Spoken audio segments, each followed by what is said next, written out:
Jair Bolsonaro pode ter uma chance de voltar à política, apesar de sua inelegibilidade decidida pelo TSE em 2023.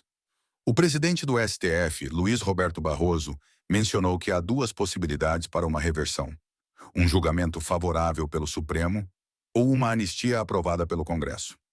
Recentemente, seu time jurídico buscou meios para reverter a decisão do TSE, mas o sucesso depende de articulações no Congresso e da disposição do STF em rever o caso. Muitos se perguntam o que significaria o retorno de Bolsonaro para o Brasil. Como isso impactaria as próximas eleições e o futuro da política nacional? Eleições 2026 no PT tem discussão também no PL, né, Pedro? Porque a sigla montou toda uma estratégia para frear eventuais nomes ali que se coloquem e tentem pegar o patrimônio eleitoral do Bolsonaro, né? Explica pra gente essa história, Pedro. Olha, eu apurei que nessa semana o presidente do PL, Valdemar Costa Neto, esteve na produtora do partido aqui em São Paulo para fazer umas gravações para utilizar nas redes sociais e eventualmente até no horário eleitoral do partido, que vai ser exibido agora mais para frente um pouco. Nessa gravação que eles simulam ali, uma entrevista de um podcast, ele diz algo que já disse em algumas entrevistas, mas que reforça uma tese. Ele diz o seguinte, que o presidente Bolsonaro, que ele chama de presidente, é o candidato do PL para a presidência em 2026. Caso ele não possa ser o candidato, que o presidente Bolsonaro, segundo ele, vai escolher o nome do PL e também vai escolher o nome do vice.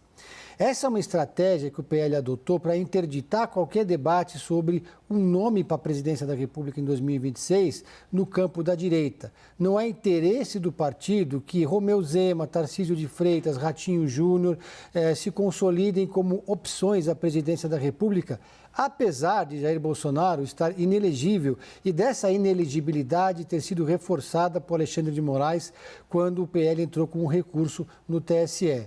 Ou seja, praticamente nula a possibilidade de Jair Bolsonaro ser o candidato à presidência da República em 2026. Mesmo assim, o PL vai seguindo na mesma estratégia de Lula em 2018. Naquele ano, Lula estava preso, não poderia ser candidato, mas insistiu na candidatura dele até o final, chegou a escrever a candidatura no TSE, para só depois lançar o nome de Fernando Haddad. O PL tem um raciocínio muito simples.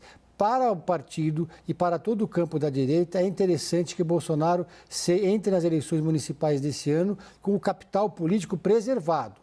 E para preservar esse capital político, é interessante que ele continue sendo o único nome da direita como potencial candidato à presidência da República. Se aparecer um outro presidenciável nessa altura do campeonato, Bolsonaro perderia um pouco da sua musculatura política. Então, a ideia é seguir nessa toada até o limite do prazo, ou pelo menos até que a discussão sobre a eleição de 2026 ganhe corpo. Até o momento, nenhum desses potenciais presidenciáveis se colocou efetivamente na corrida, porque sabe que se fizer isso, vai comprar uma briga com o bolsonarismo. Clarissa. Muito obrigada pelas informações, o Bolsonaro Pedro Venceslau. É o representante da direita no mundo, porque quando o Bolsonaro apresentou a campanha dele, por coincidência, não sei, isso estourou em todo lugar, Argentina, em vários países do mundo começou a direita a crescer. O que acontece é que o Bolsonaro, como está inelegível, está por enquanto inelegível, eles acham que o Bolsonaro não vai ser candidato, mas o Bolsonaro será candidato. E aí, eu tenho certeza que até o próprio Marçal vai votar no Bolsonaro. Nós temos, quem tem que ter esse plano é o Bolsonaro, porque quem vai escolher é ele. Acontece o seguinte, eu não acredito, o Lula ficou 580 dias preso. Ninguém nesse Brasil imaginou que o Lula ia ser candidato à presidência da República.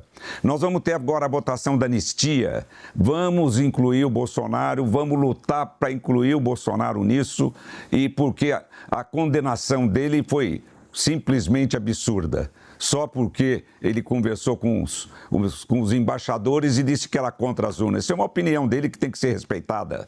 E por isso deixaram ele inelegível. Isso não existe no mundo, no planeta. Nós vamos reverter isso aí. Pela justiça, pode haver ainda no Supremo, mas eu acho mais fácil pelo Congresso Nacional.